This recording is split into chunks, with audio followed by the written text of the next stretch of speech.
Hey, it's Bahar. Welcome back to my channel, to the Witchy Reader. So I'm going to be talking about a book I finished recently. It was my last read book. I have started book two. Not going to talk about that in this video. I'll wait till I finish that book and then do a review for it. But this is about The Towers of Nine by Alyssa Laffitte. I'm probably saying her name wrong, and I apologize. But I love book one. It's the first book in the Towers of Memory series, and it was just so good. Um, it's about, so basically, Seraphina's the main character, and she grew up mostly in the human world. She has one magical parent and one human parent.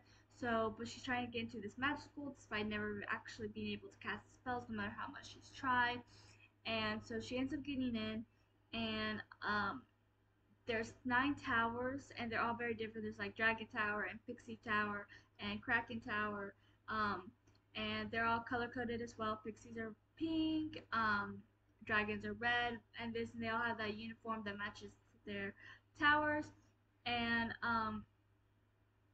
but Dragon Tower has been closed for um, decades, centuries, something like that, because they're very picky, and they usually only pick 1 or 2 people to be in their tower per year, if even. So they made a rule so that students aren't lonely, that each tower has to have at least 5 people in it, or they can't go in. So um, most towers have dozens of people, but Dragon Tower hasn't had anybody in a long time. But then Seraphina gets chosen by Dragon Tower because the tower chooses you. And surprisingly enough, 5 people were chosen this year. The most it's been chosen, Dragon Tower has chosen in a long time. But when they go to Dragon Tower, Seraphina gets attacked by a giant spider, and for the first time in her life, uses magic. So because of it, um, they deemed it dangerous, and they end up placing everyone in different towers. She ended up in Pixie Tower, which is pretty much the opposite of her, because pixies are very optimistic and bright and happy people, and Seraphine is not. She's a pessimist. She's a bit of a gloomy gloom sometimes, and so she could not handle them, especially since they were all morning people. She was not like, I felt like I would go great in Dragon Tower but because I'm optimistic, I'm very happy and bright and bubbly. But there's some things that I don't think I match very well with Pixie Tower, like being a morning person. I am not. And there's a couple things in book two that I was like, I don't think I could do. I don't remember what it was now, but I was like, I am. Oh, it was the Seraphina and her tower mates, the people that were chosen for Dragon Tower, are very joking and teasing and stuff. And I don't know, pixies seem a little too serious sometimes. Like, I very much am the joking, teasing kind of person with my family and friends. And yeah, so and then I also don't like the color pink. So I mean, I don't mind the color pink for here and there, but too much pink, I don't think I could do it. So like, there's some things in Big Tower I think I would do good with. There's some things I wouldn't. But anyways, moving on. um, Seraphina is so fierce, and she doesn't let anything stop her. Like, she got hurt a few different times. There was a whole incident at class as well. But she doesn't let that stop her. She keeps going, and she keeps fighting, and I just love her character. She's also Aro Ace, um, and well, it's mentioned she's asexual. It hasn't actually mentioned she's aromantic, but I have talked to the author. She said a lot of people have guessed that she's aromantic, so it's pretty much confirmed, I think. Um, and because she's asexual, I had to wear my Ace shirt. I've got an Ace up my sleeve, and then down here is like, it's me, I'm Ace, and I'm in these sleeves. I love the shirt.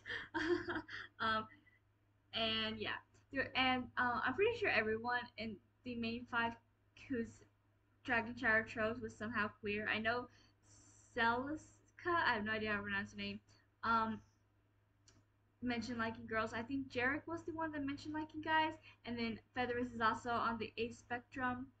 And I don't know about Russell, but yeah, so I just love that everyone is queer. But anyways, and um, I love the friendship between five of them, and even though they were on different towers, as and they all wanted to be in Dragon Tower because they all hated their tower and their tower mates for the most part because none of them fit there in. Um, they all wanted to be in Dragon Tower despite it being dangerous. But the staff was trying to see if it was dangerous or if it could be livable, and they were trying to figure it out. They got spiders out and everything, and they were trying to make it livable for these five people who obviously would do much better in Dragon Tower. And most people, especially first years, don't actually hang out with anyone outside of their towers. But these five people just did not care, and it got a lot of stares. And it reminded me so much of Seekers, which is my favorite book series. For those of you that do not know, I feel like you should by now if you watch my channel because I'm obsessed with that series. But the four main bears, Kalik, Lusa, Udrak, and Toklu, two of them are brown, one is white, and then one is black. So because of that, um, the bears species usually stay away. So every time they end up seeing other bears in their journey or in like when they're on the at the longest day, and they're all gathered around, and each bear is there for like a reason, but they all still keep to themselves in their own little territory. And but these four bears just want to be together because they formed this family, and everyone else is like, you can't be hanging around with them. And it just reminded me so much of that because like everybody was so against these five people hanging out because they were technically in different towers, even though they all believed they were truly Dragon Tower, even though they weren't in Dragon Tower because Dragon Tower is the one that chose them. And yeah, but I love the five group as a friendship. Like I love them. I love how teasing they are and how their little banter they have and how much they care about each other and how much they all defend and protect each other. It's just so sweet. Um, but my favorite friendship is Seraphina and Featherist.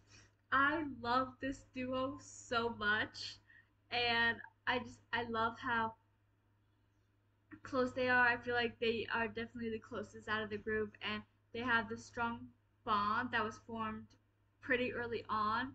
And there's so many times when you see just the two of them together, they're walking together, they're hanging out, and I feel like he um, um, can get through to her a lot better than some of the other people. And I love their friendship. Definitely one of my favorite parts of the book. But yeah, and I love the school setting. It definitely gives me some Harry Potter vibes with them in class, learning different magical things, Hogwarts like that, and especially since they're all like kind of color coded and they all each tower represents something different, kind of like the Hogwarts houses, and and so it definitely gives me a Harry Potter vibe, which is my other favorite series for those of you that know, and I absolutely love the school vibe, and the friendships. And I love that it's focusing on the friendships because even though there's like the main character is obviously Airways, and so is Featherist, and then the other three obviously have romance. It hasn't actually shown them with anyone. It has shown like some flirting here and there, but that's about it. I love how it's focusing on the friendship. And the author Alyssa did say that there will be no romance between them in the group. They would like find other people for romance, and I really like that the five of them will stay uh, platonic, and it's just be. I just really like that because I love their friendship as a group, and I don't really want any of them to date. Not that I think any of them share the same preferences. Um, so yeah, but and I am just loving this book so much. I loved the first book, and I'm loving the second book so much, and I love um everything about it. And there are some people in here though that I just want to jump into the book and punch because they're people that's getting on my nerves. People that don't like Seraphina. They reported badly on the five of them in a newspaper. I think he was demoted or something because of it. The one that actually did that, and uh, everyone found out about Seraphina having being half human. Ross was also half human, and after that happened, like all four of them got in trouble for doing something bad to defend Seraphina, and I just absolutely Like they are so close that they would do anything for each other even before they were official tower mates. But at the end of the book, they finally opened Dragon Tower and they all moved into Dragon Tower, and they voted for Serafina to be House representative because because each tower has a staff that's like the head of the house, kind of like Hogwarts had that too, and then but they also have a student who's a house representative.